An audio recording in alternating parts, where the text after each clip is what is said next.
నిజంగా మీరు అరెస్ట్ చేయదలుచుకుంటే కొన్ని వందల మంది వాళ్ళ సోషల్ మీడియాలో ఐటీడీపీ పేరుతో ప్రచారం చేస్తున్నారు. ఏంటండి మీకు ఒకసారి వివరంగా వివరించవలసినటువంటి అవసరం ఉంది. ఇది చేబోలు కిరణ్ విషయం నేను చెప్పాను కదా. ఇంక చూడండి, చేబోలు కిరణ్ ఒకటి కదా, ఈ పైచాచికంగా చంద్రబాబు ముఠా పైచాచికాలు ఒక్కొక్కటి మీకు చూపించేటటువంటి ప్రయత్నం చేస్తాను. ఎందుకంటే చంద్రబాబు నాయుడు గారు చేస్తున్నటువంటి ఘోరాలు, నేరాలు, ఆయన చేపిస్తున్నటువంటి నేరాలు ప్రజలకు అర్థం కావాలి, ఆయన చెప్పే మాటలన్నీ దొంగ మాటలని తెలుసుకోవాలనే ఉద్దేశంతోనే నేను చెప్పే ప్రయత్నం చేస్తున్నాను. ఒకసారి ప్లే చేయ. ఇదిగో ఈ కిరణ్, నేను చెప్పా కదా, ఇతను డబ్బులు పుచ్చుకున్నాడు, డబ్బులు తీసుకున్నట్టున్నాడు. ఎలాంటి పిచ్చి పిచ్చి పెట్టాడు చూడండి, ఇలాంటివన్నీ పెట్టాడు. నెక్స్ట్ వీళ్ళు దిగిన ఫోటోలు ఎవరెవరితో దిగారు చూడండి, చంద్రబాబు నాయుడు గారికి వీళ్ళందరితో. ఈయన ఒక్క నిమిషం ఆగండి, ఈయనెవరు? ఈయన ఒక టీడీపీ పొలిటికల్ యాక్టివిస్ట్ అంట, ఐటీడీపీ కార్యకర్త యాష్ బొడ్డులూరి. ఇతను మీరు చూస్తూ ఉంటారు టీవీ, మన యూట్యూబ్లో ఇష్టం వచ్చినట్టుగా సోషల్ మీడియాలో పెట్టేటువంటి కార్యక్రమం చేస్తున్నారు. నెక్స్ట్ కూడా అతని ఫోటో. ఇలాంటి కార్యక్రమాలు. ఈమె చూడండి, ఈమె స్వాతి రెడ్డి. ఈమె పేరు స్వాతి రెడ్డి కాదు, స్వాతి చౌదరి. రెడ్డి అంటే బాగుంటుంది, రెడ్లు తిట్టుకుంటున్నారు అని కామెడీగా చంద్రబాబు నాయుడు గారు, లోకేష్ గారి డైరెక్షన్లో ఈ స్వాతి రెడ్డి గారు ఫోటోలు దిగిద్ది. మళ్ళీ ఇది ఒకటి చూడండి, జగన్మోహన్ రెడ్డి గారిని ఏ విధంగా మార్ఫింగ్ చేసి పెట్టారు. మార్ఫింగ్ చేసి పెడితే మేము ఊరుకోం అని అన్నారు. మార్ఫింగ్ చేసి పెట్టారని ఎవరిని, చంద్రబాబు నాయుడు గారిని మార్ఫింగ్ చేసి పెట్టారని ఆర్జీవీ మీద కేసు పెట్టారు. ఇక్కడ మాత్రం పెట్టరండి, ఎందుకంటే మార్ఫింగ్ చేయమనేది లోకేష్, పెట్టమనేది చంద్రబాబు నాయుడు గారు. అందువల్ల వాళ్ళని రక్షించేటటువంటి కార్యక్రమాలు చేస్తున్నారు. ఇవి కూడా అంతే. స్వాతిరెడ్డి గారు మీ నాటక కింద చూడండి ఎలా రాసిందో ఆమె. ఈయన బీవీఆర్ ఘర్షణ మీడియా వెంకటరావు నాకు కూడా ఫోన్ చేసి ఒకసారి బెదిరించాడు. నేను కేసు పెట్టాను. కోర్టుకు వెళ్ళిన తర్వాత ఒక చిన్న సెక్షన్ వేసి కంటు తుడుపు చర్యగా కేసు రిజిస్టర్ చేశారు ఇతని మీద. కొందరి మీద చేయలేదు కానీ ఇతని మీద చేశారు. ఇదిగో మళ్ళీ ఇతను నారా లోకేష్తోనూ మన త్రిపులార్ గారితోనూ ఫోటో. ఈ ఘర్షణ మీడియా, ఒకసారి ఘర్షణ మీడియాలో ఎన్ని పచ్చి బూతులు మాట్లాడతాడో మీరు చూసే ఉంటారు. ఘర్షణ అకౌంట్ దమ్నైల్ చూడండి. ప్యాలెస్లో తలలు పగిలేలా తల్లి చెల్లెలు జగన్ కేసు. జగన్ నీచత్వం బట్టబయలు, వ్యభిచారం చేస్తూ పట్టుబడ్డాడు. ఏంటండి ఇది? బుద్ధి ఉందా బుద్ధి లేదా చంద్రబాబు నాయుడు గారు మీకు? లోకేష్ గారు బుద్ధి ఉందా బుద్ధి లేదా మీకు? వీళ్ళందరినీ మీరు పెంచి పోషిస్తారా? వీళ్ళందరికీ డబ్బులు ఇస్తారా మీరు? నాకు అర్థం కాలేదు. సోషల్ మీడియా ఇది ఒకటి. ఇతన్ని సోషల్ మీడియా ఇన్ఫ్లుయెన్సర్ అంట, యూట్యూబరు ఆయన. అతనే మొత్తం అన్నీ పెడుతుంటాడు, ఇష్టం వచ్చినట్టుగా మాట్లాడుతుంటాడు. ఇంకో నెక్స్ట్ ఈయన చాలా ముఖ్యుడు, మీకు తెలుసు కదా. మొత్తం తెలుగుదేశం పార్టీని మోస్తుందే ఇతను. ఇవాళ పద్యానికి సమాధానం ఇతనే చెప్తాడు, చంద్రబాబు చెప్పడు. మేము అనేక ప్రశ్నలు అడుగుతుంటాం. పోలవరం ఎత్తు తగ్గించారు ఏంటంటే ఈయనే సమాధానం చెబుతాడు. లోకేష్ చెప్పడు, ఇరిగేషన్ మంత్రి చెప్పడు. ఇతని పేరు సీమ రాజా అంట. మరి ఏం సీమరాజానో ఏంటో మరి నాకు అర్థం కాల. వైఎస్ఆర్సీపీ కండువా వేసుకుంటాడు. ఒకసారి నేను కేసు పెట్టాను, కేసు పెడితే దాన్ని ఇష్యూ చేయలేదు. దీని మీద కూడా మళ్ళా కేసు పెడతాను, మళ్ళా కోర్టుకు వెళ్ళే ప్రయత్నం చేస్తాను. చూడండి ఎలాంటి థంబ్నైల్స్ పెట్టి ఈ సీమరాజా అనే వ్యక్తి మాట్లాడుతున్నాడో ఒకసారి అర్థం చేసుకోవాలని మీ అందరికీ కూడా మనవి చేస్తున్నాను. ఇంకోటి నెక్స్ట్ ఈయనెవరు? కిరాక్ కార్పి, చాలా ఫేమస్ ఇవాళ యూట్యూబ్లో. చంద్రబాబు నాయుడు గారు చక్కగా కౌగిలించుకున్నాడు చూడండి, ఎంత ఆనందంగా. ఆయన చక్కగా భుజాన్ని వేసుకుని కౌగిలించుకుని క్యాష్ కొట్టి యూట్యూబ్లో రోజా గారిని తిట్టడం, జగన్మోహన్ రెడ్డి గారిని తిట్టడం, నన్ను తిట్టడం, ఎవరు కనపడితే మనం తిట్టేటటువంటి కార్యక్రమాలు చేసేటటువంటి కార్యక్రమాలు చేస్తున్నారు. ఇది చూడండి, ఈయన సూపర్ సుబ్బు కంటెంటరు. ఇతని పేరేంటి? Star videos. ఇతను చూడండి, ఇతను ఒకసారి ప్లే చేయండి. అచ్చం జగన్మోహన్ రెడ్డి గారి లాగానే యాక్ట్ చేస్తాడు. ఆయన ఏమి మాట్లాడాడో చూడండి. ఇప్పుడు ఒక కోట కాదు 3 కోట్లు అన్నట్టు జగన్ ఆయన క్యారెక్టర్ చెప్పుకొని ఆ పాత్రకి చేసుకుంటూ 3 కోట్లు అన్నట్టు. అంటే ఎన్ని చేశారు ఇప్పటివరకు స్టార్ట్స్?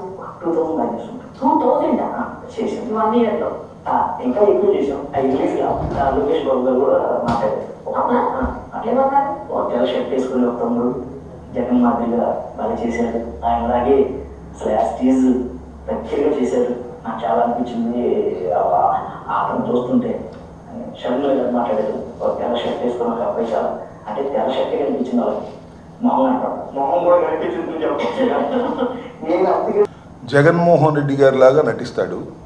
జగన్మోహన్ రెడ్డి గారి లాగా ఆ యాస్తో మాట్లాడతాడు, ఇమిటేట్ చేస్తాడు. ఇతను ఇమిటేట్ చేసే విద్య కలిగినటువంటి వ్యక్తి. ఇతను తీసుకొచ్చి లోకేష్ గారు జగన్మోహన్ రెడ్డి గారిని వ్యక్తిత్వ హననం చేసేటటువంటి కార్యక్రమాలు యూట్యూబ్లో ఇన్ని అన్నీ కాదు. ఆయన చెప్పాడు కదా 2000 షోలు చేశామని, 2000 ఇవాళ చేసి పెట్టేటటువంటి పరిస్థితి ఇవాళ మనం చూస్తూ ఉన్నాం. ఇంత దుర్మార్గమైనటువంటి కార్యక్రమాలు చంద్రబాబు నాయుడు గారికి ఇది అలవాటే.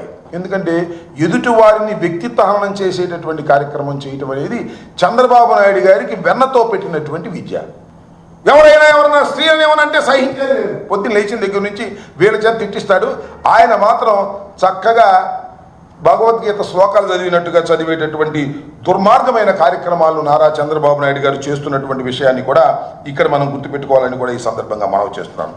చూడండి, ఆయనే మాట్లాడుతూ ఒకానొక సందర్భంలో ఏమన్నాడో మీకు ఇక్కడ వినిపించాల్సినటువంటి బాధ్యత నాకుంది. నారా చంద్రబాబు నాయుడు గారికి కూడా ఒకసారి ప్లే చేయమని ఈ సందర్భంగా చెప్పారు. ఈ సోషల్ మీడియాలో ఎవ్రీ కాన్స్టిట్యూన్సీ ఒక యూట్యూబ్ డెవలప్ చేయడం, అదేవిధంగా ట్విట్టర్ కానీ ఫేస్బుక్ కానీ లేకపోతే మిగిలినవి కూడా ఏ ప్లాట్ఫామ్ లో మాట్లాడగలుగుతారు, యూత్కి టిక్టాక్ కానీ ఇవన్నీ కూడా ప్రమోట్ చేస్తున్నాం. నేను కూడా దీని ఆటోమేషన్ కూడా వెళ్తున్నాం. ప్లాట్ఫామ్ ఎట్లా డిస్క్రిమినేషన్ ఆఫ్ ఇన్ఫర్మేషన్ చేయాలి, ఎవాల్యుయేషన్ చేయబోతున్నా. ఇంకోటి కంటెంట్ ప్రిపరేషన్ కూడా నాకే కొన్ని ఆలోచించాను. ఆ విషయం కూడా దృష్టి చేయాల్సిన అవసరం ఉంది. ఆ కంటెంట్ తయారు చేయడంలో శ్రేయోదర్శకమైనటువంటి వాళ్ళు, కొంతమంది పార్టీ వాళ్ళు, అదే సమయంలో అవుట్ సోర్సింగ్ ఏజెన్సీస్ అవసరమైతే ఒక ప్లాట్ఫామ్ క్రియేట్ చేసి కంటెంట్ కాంపిటీషన్ పెట్టి కొంతమంది ఎవరైనా పేమెంట్ చేస్తామంటే కొంత నామినల్ పేమెంట్ కూడా ఇస్తూ పేమెంట్ ఇస్తూ అది కూడా ఏంటంటే ఏ ప్లాట్ఫామ్ లో మ్యాక్సిమం వ్యూవర్షిప్ వస్తే పాపులర్ అయితే దాన్ని పే చేసుకొని పేమెంట్స్ కూడా ఇద్దాం. అంటే తిట్టుడు కార్యక్రమంలో కూడా కాంపిటీషన్ పెడతా అంట. ఎవరు బాగా వైఎస్ఆర్ కాంగ్రెస్ పార్టీని దూషిస్తారో, ఎవరు బాగా జగన్మోహన్ రెడ్డి గారిని, జగన్మోహన్ రెడ్డి గారి ఫ్యామిలీని దూషిస్తారో వాళ్ళ కంటెంట్ కాంబినేషన్ పెట్టి వ్యూస్ బాగా వస్తే ఆ వ్యూస్ బాగా వచ్చిన వాళ్ళకి ఈ ప్లాట్ఫామ్ మీద నుంచి కూడా డబ్బులు ఇచ్చేటటువంటి కార్యక్రమం చేస్తామని సాక్షాత్తు నారా చంద్రబాబు నాయుడు గారే చెప్పి ప్రోత్సహించినటువంటి సందర్భాల గురించి మీకు అర్థం కావడం కోసం నేను ఈ సందర్భంగా దాన్ని వేయడం జరిగిందని కూడా మనవి చేస్తున్నా. రైట్, ఇది TV5 అంటే ఇది TV5 శివ. ఈయనలో నేను ఒక పెద్ద కామెడీ, ఏమి మాట్లాడతాడో అర్థం కాదు. కొడక కేసు పెడతా తమ్మునేను TV5 శివ అంట. సాక్షిని క్లోజ్ చేసేస్తా అంట. పిచ్చి ముదిరింది ఇక ఆసుపత్రికి. మరి ఇవన్నీ ఏంటో డ్యామేజ్ కదా. ఇవన్నీ చంద్రబాబు నాయుడు గారు అనిపిస్తే మాత్రం వాటిని ఎవరు యాక్షన్ తీసుకోవడానికి వీల్లేదు, వారి మీద ఎవరు కేసులు పెట్టడానికి వీల్లేదు, వాటి మీద ఏమి యాక్షన్ తీసుకునేటువంటి పరిస్థితి లేకపోగా వారికి పారితోషికాలు ఇచ్చేటటువంటి కార్యక్రమం పెట్టేటటువంటి కార్యక్రమం చేస్తున్నారు. నెక్స్ట్, జగన్ గారిపై ABN ఛానల్ దుష్ప్రచారం. చూడండి, ముందేమో ఈ కింద పెడతారు లైవ్, ఇది అయిపోయిన తర్వాత పైన పెడతారు. చూడండి, జగన్మోహన్ రెడ్డి గారిని మార్ఫింగ్ చేసి ఏ రకంగా చిత్రీకరించేటటువంటి కార్యక్రమం. వెంకటకృష్ణ ABN. వెంకటకృష్ణ ఏముందిలే, వెంకటకృష్ణ వెనకాల ఉన్నటువంటి వ్యక్తి వేరే వ్యక్తి కదా, ఆయన రాధాకృష్ణ. వెంకటకృష్ణది ఏముంది, is a toy, is an employee అంతే.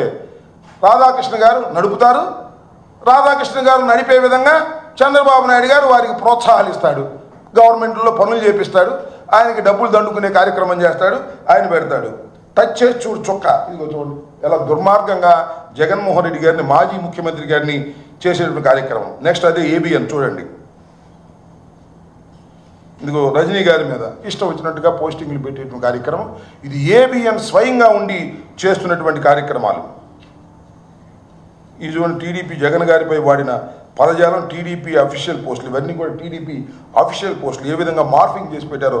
మార్ఫింగ్ పెద్ద నేరం అని ఇవాళ చాలామంది లోపలేసి నెల తరబడి, రోజుల తరబడి పెడుతున్నారు. కానీ వీళ్ళకి మాత్రం స్పెషల్ లా ఒకటి ఉంటుంది, పోలీసులు వారి మీద ఏ విధమైన యాక్షన్ తీసుకోరు. ఇవన్నీ కూడా TDP జగన్ గారిపై వాడిన పదజాలాలు, TDP అఫీషియల్ పోస్టింగు, TDP ఫాలోవర్ల ట్వీట్లు, ఈ విధంగా జగన్మోహన్ రెడ్డి గారిని, వైఎస్ఆర్ కాంగ్రెస్ పార్టీని వ్యక్తిత్వ హననం చేసేటటువంటి కార్యక్రమాలు మెండుగా చంద్రబాబు నాయుడు గారి నాయకత్వంలో కామెడీగా ఇలాంటి దౌర్భాగ్యమైన నీచమైన స్థితికి తెలుగుదేశం పార్టీ దిగజారిపోవడం చూస్తే జాలేస్తుంది. ఎందుకంటే వీళ్ళ మీద ఆధారపడి రాజకీయాలు నడపాలనుకుంటున్నావు నాయన నువ్వు చంద్రబాబు నాయుడు గారు. కాలం బాగున్నప్పుడు బాగానే ఉంటుంది, వికటించినప్పుడు నువ్వు ప్రజల మధ్యన ఏ విధంగా అల్లరిపాలవుతావో నేను ప్రత్యేకంగా చెప్పాల్సిన అవసరం లేదు. ఇప్పటికే పూర్తిగా అల్లరిపాలైపోయినటువంటి పరిస్థితిలో నువ్వు ఉన్నావు. కాకపోతే ఇవాళ నువ్వు అధికారం ఉంది కాబట్టి, పోలీసులు నీకు రక్షణగా ఉన్నారు కాబట్టి, పోలీసుల బలంతో నువ్వు నడుపుతున్నావు కాబట్టి నిన్ను ఎవరు బహిరంగంగా అనలేకపోతున్నారు, అంటే లోపలేస్తున్నావు కాబట్టి ఏదో నా బొట్టోళ్ళు మాట్లాడగలుగుతున్నారు. కానీ సామాన్యులు మాట్లాడే రోజు వచ్చినప్పుడు నీ పరిస్థితి ఏమవుతుందో ఒకసారి ఆలోచించుకో. ఇప్పటికైనా నీ ఐటీడీపీ నాయకత్వంలో జరుగుతున్నటువంటి దుర్మార్గాలను, భాషను కంట్రోల్ చేసుకోండి. సంవత్సరం అవుతున్న సందర్భంగా ఆయన కంట్రోల్ చేసుకోలేకపోతే ఇంతకన్నా ఘోరమైన పరిస్థితిని మీరు అనుభవిస్తారనేది గుర్తుపెట్టుకోమని ఈ సందర్భంగా నేను హెచ్చరిక చేస్తున్నాను. అసభ్యమైన పోస్టులు పెడితే మాత్రం ఊరుకోము, పీడీ యాక్ట్ పెట్టేసి లోపలేసేస్తాము అని ప్రగల్భాలు పలికారు. ఇవన్నీ వైసీపీ వారిని లోపల వేయడానికి ఉపయోగించే కార్యక్రమాలే తప్ప చంద్రబాబు నాయుడు గారికి మాత్రం ఆయన పెంచి పోషిస్తున్నటువంటి సోషల్ మీడియాను మాత్రం ఎక్కడ చెక్కు చెదనివ్వాల. అసభ్యకరమైనటువంటి మాటలు, అసభ్యకరమైనటువంటి వేషాలు, అసభ్యకరమైనటువంటి చిత్రీకరణలు చేస్తూనే ఉన్నారు, వారిని ప్రోత్సహిస్తూనే ఉన్నారు చంద్రబాబు నాయుడు గారు. భారతి గారి మీద ఏ రకమైన అనుచిత వ్యాఖ్యలు చేశారో నేను ప్రత్యేకంగా చెప్పాల్సిన అవసరం లేదు. మేము పెద్దగా సీరియస్గా తీసుకోలేదు, కానీ ప్రజలు తీవ్రంగా స్పందించారు. సోషల్ మీడియాలో న్యూట్రల్ యాక్టివిస్టులు తీవ్రంగా స్పందించారు. ఏమిటి అన్యాయం, ఇంత దారుణంగా ఎలా మాట్లాడతారు, ఇది తప్పు కదా అని చంద్రబాబు నాయుడు గారు యాక్షన్కి వచ్చేసారండి. తక్షణమే అరెస్ట్ చేయమన్నారు, అరెస్ట్ చేశారు. నేను ఆ రోజునే చెప్పా, ఇదంతా ఒక డ్రామా. జగన్మోహన్ రెడ్డి గారి సతీమణిని అన్న తర్వాత మేము ఊరుకోము అనేటువంటి ఒక డ్రామాని క్రియేట్ చేసి పాపమతన్ని అరెస్ట్ చేశారు. చేబోలు కిరణ్ అనే వ్యక్తిని. చంద్రబాబు నాయుడు గారితో ఆయనకున్న పరిచయాన్ని, ఈజ్ ఎ స్మాల్ మ్యాన్. నేను ఏపీలో ఏ వీడియో చేసినా కూడా 5 లక్షలు దాటి చేసిన తర్వాత నాకు చంద్రబాబు గారి నుంచి కాల్ పెట్టడం కానీ వచ్చింది. నేను నమ్మలా, డైరెక్ట్ గా రమ్మన్నారు, మంగళగిరి ఫాలో చేశారు. అంటే పార్టీ తరఫున ఉంటారు కదా, వాళ్ళు ఫోన్ చేసి ఇట్లా బాబు గారు రమ్మంటున్నారు అని చెప్తే మేమేదో వీళ్ళు జోక్ చేస్తున్నారు కామెడీ అనుకున్నా, కానీ తర్వాత తెలిసింది. అప్పుడు అధికారంలో ఉన్న 2014 నుంచి కానీ అంత ముందే ఉన్న ఎమ్మెల్యేలతో కూర్చొని నేను 2 రోజులు మీటింగ్ లో ఇక నువ్వేం చేస్తావంటే, సార్ ఇట్లా నాన్నకి యాక్సిడెంట్ అయితే ఇరిగేషన్ డిపార్ట్మెంట్ లో నేను లస్కర్గా చేశాను సార్, తర్వాత స్వీట్ బిజినెస్ పెట్టుకున్నాను, ఇట్లా పార్టీ కష్టాల్లో ఉంటే ఇక్కడ మిమ్మల్ని తిడుతున్నా కానీ ఏదన్నా కానీ ఇంట్లో మామగారు చెప్తే మాట్లాడు అంటే మాట్లాడాను సార్. చేబోలు కిరణ్ చెప్పినటువంటి మాట. ఆ రోజు జగన్మోహన్ రెడ్డి గారి సతీమణి భార్య గారి మీద మాట్లాడారనే దాని మీద పెద్ద ఎత్తున దుమారం లేచింది, అరెస్ట్ చేశారు. అంతకుముందు ఎంతమంది గురించి మాట్లాడాడు, ఎంతమంది భార్యల గురించి మాట్లాడారు, ఎంత నీచంగా మాట్లాడారు, అవి దృష్టిలోకి రాలేదు. సరే అరెస్ట్ చేశారండి. అరెస్ట్ చేసి ఏం చేశారే? నేను ఇవాళ చెప్తున్నా, మీ అందరికీ తెలుసు, చంద్రబాబు నాయుడు గారు అధికారంలోకి వచ్చిన తర్వాత సోషల్ మీడియా యాక్టివిస్టుల పేరు మీద అరెస్టులు చేసిన తర్వాత ఇంత తొందరగా రిలీజ్ అయినటువంటి సోషల్ మీడియా అరెస్టుల్లో ఏది లేదు, ఒక కిరణ్ తప్ప. 11వ తారీఖు అరెస్ట్ చేశారు, కోర్టులో ప్రొడ్యూస్ చేశారు, 23వ తారీఖు బయటకు వచ్చాడు. ఎలా వచ్చాడు? కోర్టు వారు ఇచ్చారా? కోర్టు వారు ఇచ్చే విధంగా చేశారు. జనరల్గా ఏం చేస్తారు, ఏం చేస్తున్నారు, ఎవరైనా సోషల్ మీడియాలో అరెస్ట్ అయితే ఏదో ఇన్వెస్టిగేషన్కి పోలీస్ కస్టడీ ఇవ్వమని పిటిషన్ పడేస్తున్నారు. పడైన వారు ఎవరి మీద లేదు, సోషల్ మీడియాలోనే కాదు, వైసీపీకి సంబంధించినటువంటి వ్యక్తులు ఎవరు అరెస్ట్ అయినా, మాధవ్ మొన్న అరెస్ట్ అయ్యాడు కదా, అరెస్ట్ చేశారు కదా, ఆయన మీద మళ్ళా పిటిషన్ పెట్టారు, ఏది పోలీస్ కస్టడీకి ఇవ్వమని. పిఎస్ఆర్ ఆంజనేయులు గారు ఆయన పోలీస్ కస్టడీకి ఇవ్వమని పెట్టారు. ఒక్కళ్ళని కాదు, ఇంతవరకు అరెస్ట్ అయిన ప్రతి వారి మీద పిటిషన్ పెట్టి పోలీస్ కస్టడీకి తీసుకుంటున్నారు. కానీ చిత్రం ఏంటో, పాపం ఈ చేబోలు కిరణ్కి పోలీస్ కస్టడీ అవసరం లేదన్నారండి. ఎందుకంటే మావోడండి, ఏదో నాటకంగా అరెస్ట్ చేశాం. చంద్రబాబు నాయుడు గారు పెంచి పోషించేసిన వ్యక్తి చంద్రబాబు నాయుడు గారే ఆయన పిలిపించుకుని ఇవన్నీ మాట్లాడించాడు. కాబట్టి ఆయన్ని మేము మాత్రం జాగ్రత్తగా జైల్లోకి తీసుకెళ్ళి జాగ్రత్తగా జైల్లో నుంచి బయటకు తీసుకురావాలని నిర్ణయానికి వచ్చాం. కాబట్టి మేము వారికి పోలీస్ కస్టడీ పిటిషన్ వేయము అన్నారు. వేయలేదు. ఇన్వెస్టిగేషన్ కంప్లీట్ అయిపోయింది. విత్ ఇన్ 12 daysలో టోటల్ ఇన్వెస్టిగేషన్ ఇస్ కంప్లీటెడ్. ఇంతవరకు చంద్రబాబు నాయుడు గారు వచ్చిన తర్వాత పెట్టినటువంటి కేసుల్లో ఇంతవరకు ఏ కేసులోనూ ఇన్వెస్టిగేషన్ కంప్లీట్ కాల. మంగళగిరి కోర్టులో మాత్రం మంగళగిరి పోలీసులు మాత్రం ఈ కిరణ్ కేసులో టోటల్గా ఛార్జ్షీట్ పడేశారు. నాకు తెలిసిన సమాచారం బెంచ్ మీద మ్యాజిస్ట్రేట్ గారు న్యాయాధిపతి ఏందో ఇంత తొందరగా పడేశారు, ఏ కేసులను పడైంది, 12 రోజుల్లోనే ఎలా పడేశారు మీరు, ఇన్వెస్టిగేషన్ కంప్లీట్ అయిపోయిందని అని ఆయన ప్రశ్నించినటువంటి సందర్భం కూడా ఉంది పోలీసుల్ని. చేబోలు కిరణ్ అరెస్ట్ చేసిన తర్వాత ఐటీడీపీలోనే చాలామంది క్రిటిసైజ్ చేశారు.